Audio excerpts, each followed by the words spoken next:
Everyone, this is Manoj sir from tulip classes. इस video में हम पढ़ने वाले हैं एडवर्ब क्लॉज के बारे में। जब हम लॉन्ग सेंटेंसेस को फ्रेम करते हैं तो उनमें कोई ना कोई क्लॉज ज़रूर होता है, और यदि हमको क्लॉज का नॉलेज है तो हम लॉन्ग सेंटेंसेस को करेक्टली फ्रेम कर सकते हैं। नाउन क्लॉज, एडजेक्टिव क्लॉज के वीडियोस ऑलरेडी अपलोड किए जा चुके हैं। क्लॉज ना केवल राइटिंग में बल्कि स्पोकन इंग्लिश में भी हेल्प करते हैं और मीनिंग को एक्सट्रैक्ट करने में भी बहुत बड़ा रोल प्ले करते हैं। क्या होता है एडवर्ब क्लॉज, क्या उसके कंजंक्शंस होते हैं, क्या उनके मीनिंग्स होते हैं, कैसे उनको फ्रेम किया जाता है, इस वीडियो में हम सीखने वाले हैं। वीडियो सीरीज़ के फॉर्म में रहेंगी क्योंकि एडवर्ब क्लॉज एक बहुत बड़ा टॉपिक है। इसके 9 या 10 टाइप्स होते हैं। ध्यान से वीडियोस को देखिए, आप बहुत अच्छी इन्फॉर्मेशन यहाँ से गेन करने वाले हैं। और वीडियो के एंड में आपको एक कंप्लीट PDF डाउनलोड करने के लिए इसका लिंक आपको डिस्क्रिप्शन में मिल जाएगा, जिसको आप बहुत ही नॉमिनल प्राइस में डाउनलोड कर सकते हैं। और ये PDF सारे कॉम्पिटिटिव एग्जाम्स के लिए आपके लिए हेल्पफुल रहेगी। चलिए स्क्रीन पर देखते हैं क्या होता है एडवर्ब क्लॉज। एडवर्ब क्लॉज को समझने के लिए ज़रूरी है कि पहले हम देखें कॉम्प्लेक्स सेंटेंस क्या होता है। कॉम्प्लेक्स सेंटेंस बना होता है एक मेन क्लॉज से और दूसरा बना होता है सबऑर्डिनेट क्लॉज से। एक कॉम्प्लेक्स सेंटेंस में एक मेन क्लॉज जरूर होता है और सबऑर्डिनेट क्लॉज जो एक या एक से ज़्यादा हो सकते हैं। सबऑर्डिनेट क्लॉज को उनके नेचर के कारण, उनके फंक्शन के कारण अलग अलग कैटेगरीज में डिवाइड किया जाता है। नाउन क्लॉज में, एडजेक्टिव क्लॉज में एंड एडवर्ब क्लॉज में।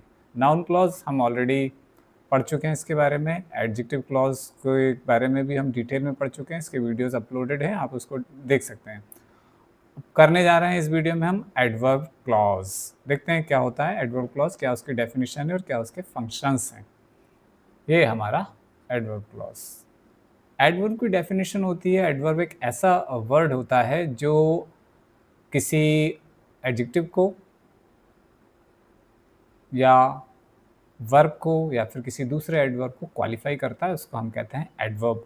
लेकिन ये एक वर्ड नहीं होकर, क्लॉज की कंडीशन में एक वर्ड नहीं होकर एक पूरा कंप्लीट सेंटेंस हो जाता है जो मेन क्लॉज के वर्ब को, एडजेक्टिव को या फिर दूसरे एडवर्ब को क्वालिफाई करता है। क्योंकि एक कॉम्प्लेक्स सेंटेंस का पार्ट होता है, इसलिए हम इसको क्लॉज कह देते हैं।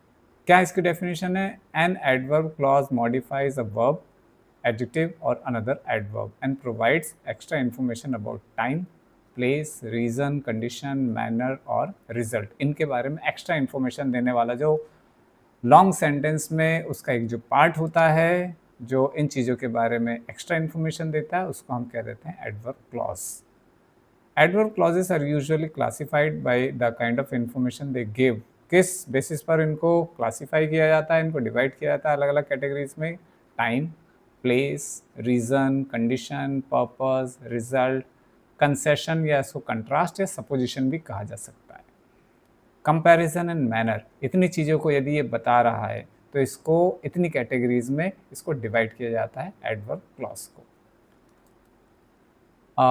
एडवर्ब क्लॉज को 9 और 10 कैटेगरीज में डिवाइड किया जाता है। कुछ बुक्स में आपको 9 कैटेगरीज मिलेंगी, कुछ बुक्स में आपको 10 कैटेगरीज, कुछ बुक्स में कुछ और कम ज़्यादा हो सकती हैं। फर्स्ट हम देखने जा रहे हैं adverb clause of time.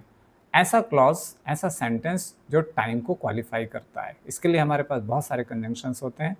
When, जिसका मीनिंग हो जाता है जब। व्हेन को जब हम as a conjunction complex sentence में यूज़ करते हैं तो ये क्वेश्चन वाला मीनिंग नहीं देता है, इसका मीनिंग चेंज हो जाता है, ये बन जाता है जब। वाइल, इसका मीनिंग भी जब या फिर जबकि। दोनों में क्या डिफरेंस है? व्हेन का यूज़ हम तब करते हैं जबकि हमारे पास दो एक्शंस हो जो एक के बाद एक हो रही हो, तब हम व्हेन का यूज़ करते हैं। दो एक्शंस साइमल्टेनियसली हो रही है, एक ही टाइम पर हो रही है, तब हम व्हाइल का यूज़ करते हैं। फिर है हमारे पास बिफोर, जिसका मीनिंग होता है से पहले या पहले की, के पहले भी हो सकता है। आफ्टर, के बाद में। टिल, जब तक। अनटिल, जब तक ऐसा ना हो जाए।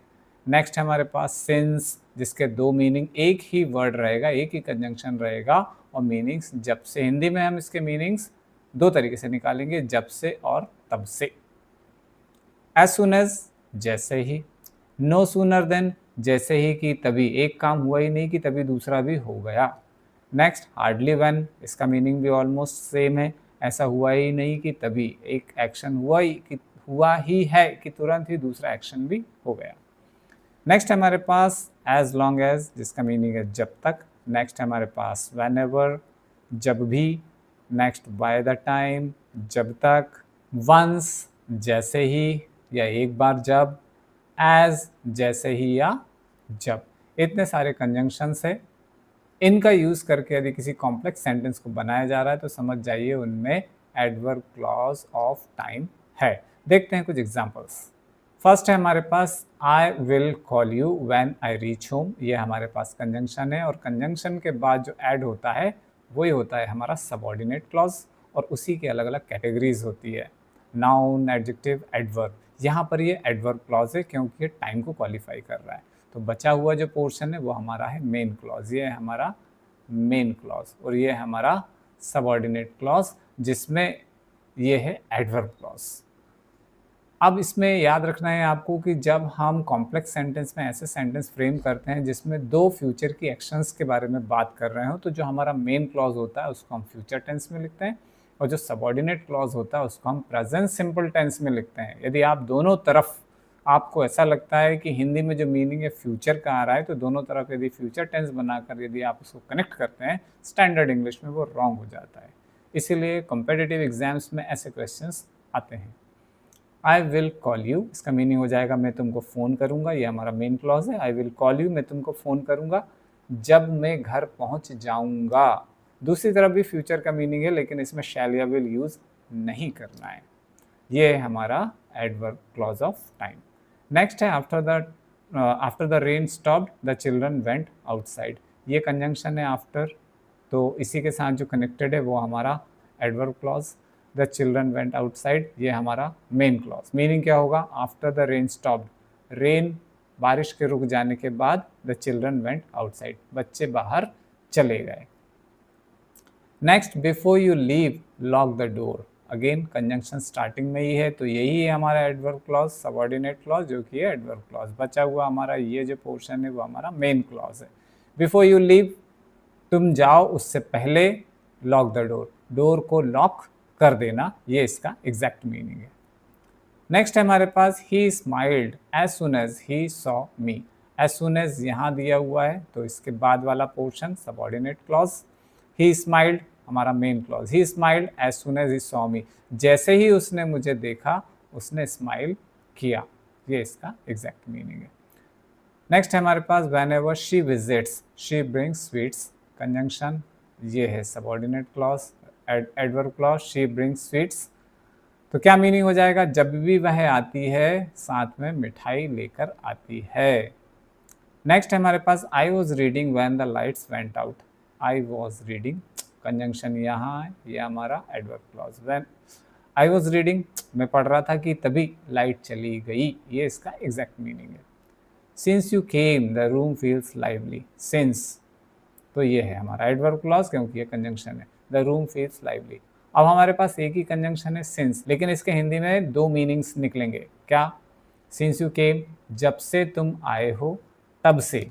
The room feels lively, room में लाइवली फीलिंग आ गई है, या हिंदी में कह सकते हैं रूम में रौनक आ गई है।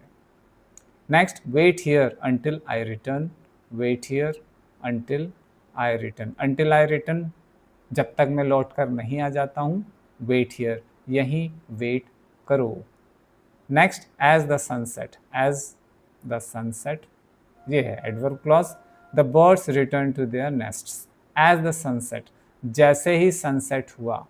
एज यहाँ पर हम यूज़ कर रहे हैं एडवर्ब क्लॉज ऑफ टाइम में, तो यहाँ पर इसका मीनिंग हो जाएगा जैसे ही या फिर जब। इसको दूसरी जगह भी यूज़ किया जाएगा दूसरे टाइप के एडवर्ब क्लॉज में, वहाँ इसका मीनिंग चेंज हो जाएगा। ऐसे कई कंजंक्शंस होते हैं जो एक से ज़्यादा जगह एडवर्ब क्लॉज में यूज़ होते हैं, लेकिन उनके मीनिंग्स चेंज हो जाते हैं। यहाँ पर इसका मीनिंग है जब या जैसे ही। एज द सनसेट, जैसे ही सनसेट हुआ। The birds return to their nests. Birds अपने नेस्ट की तरफ, अपने नेस्ट में लौट गए, अपने घोंसलों में लौट गए। नेक्स्ट है हमारे पास no sooner did he arrive than the meeting started. ये हमारे पास कंजंक्शन और उसका सेकंड पार्ट इधर है। अब हमको याद रखना होता है किसी भी क्लॉज में, किसी भी सेंटेंस में जब हम नेगेटिव वर्ड से उसको स्टार्ट करते हैं तो हमको एक रूल फॉलो करना होता है, इसको हम कहते हैं इनवर्जन। इन्वर्जन, इन्वर्जन का मतलब होता है सबसे पहले हम लिखते हैं हेल्पिंग वर्ब, फिर हम लिखते हैं सब्जेक्ट और फिर हम लिखते हैं मेन वर्ब। इसको कहा जाता है इन्वर्जन। यदि हम ऐसा नहीं करेंगे तो वो सेंटेंस स्टैंडर्ड इंग्लिश में रॉन्ग हो जाएगा। और यदि आप कॉम्पिटिटिव एग्जाम्स की तैयारी कर रहे हैं तो मस्ट है कि आपको ये आना चाहिए, whether it is spoken English और राइटिंग। इसी रूल को फॉलो किया जाता है, स्पोकन इंग्लिश में भी फॉलो किया जाता है। No sooner did he arrive, तो ये डिड हमारा हेल्पिंग वर्ब है, हेल्पिंग वर्ब स्टार्टिंग में होना चाहिए। ये हमारा कंजंक्शन सेंटेंस यहाँ से स्टार्ट हो रहा है, डिड से हम स्टार्ट करेंगे क्योंकि ये पास्ट टेंस का है इसलिए। फिर हमारा सब्जेक्ट है ही, फिर arrive, no sooner did he arrive, जैसे ही वह आया, देन द मीटिंग स्टार्टेड, कि तभी मीटिंग शुरू हो गई। वो आया ही नहीं कि मीटिंग स्टार्ट हो गई, ऐसा भी मीनिंग इसका हो सकता है। नेक्स्ट है हमारे पास हार्डली और इसके साथ इसका पेयर है व्हेन। हार्डली के साथ हम व्हेन यूज़ करते हैं और नो सूनर के साथ हम देन यूज़ करते हैं। तो देन में आपको याद रखना है THAN वाला देन, THEN वाला नहीं। हार्डली जब हम यूज़ करते हैं तो हमको साथ में हैड ही लगाना है, क्योंकि हार्डली व्हेन को हम पास्ट परफेक्ट टेंस में ही यूज़ करते हैं एज पर रूल्स। हार्डली इसलिए इसके बाद ये नेगेटिव एडवर्ब है हार्डली, इसलिए हम इन्वर्जन का रूल फॉलो करेंगे। तो सबसे पहले हम लिखेंगे हैड जो हेल्पिंग वर्ब है, फिर आएगा हमारा सब्जेक्ट शी, फिर एंटर्ड थर्ड फॉर्म हैड के साथ।